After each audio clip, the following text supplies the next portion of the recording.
Imagine there was a king who loved a humble maiden. She had no royal pedigree, no education, no standing in the royal court. She dressed in rags, she lived in a hovel. She lived the ragged life of a peasant. But for reasons no one could quite figure out, the king fell in love with this girl in the way the kings sometimes do. Why he should love her was beyond explaining, but love her he did, and he could not stop loving her. One day there awoke in the heart of the king an anxious thought. How in the world is he going to reveal his love to this girl? How could he bridge the chasm that separated the two of them? His advisers, of course, told him that all he had to do was command her to become his queen, and it would be done.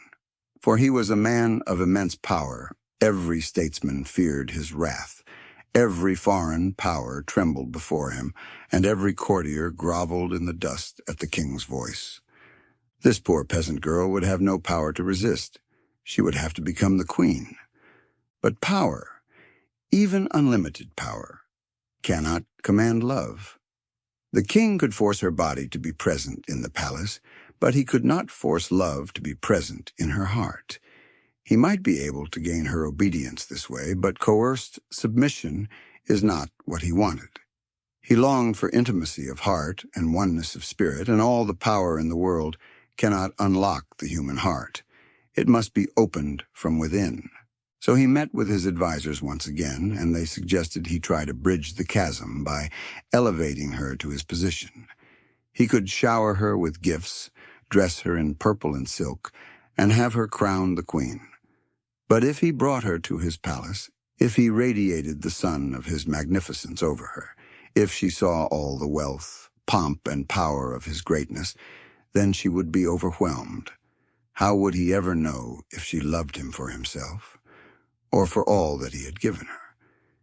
And how could she know that he loved her, and would love her still, if she had remained only a humble peasant? Would she be able to summon confidence enough never to remember what the king only wished to forget, that he was the king and she had been a humble maiden? Every alternative he came up with came to nothing. There was only one way.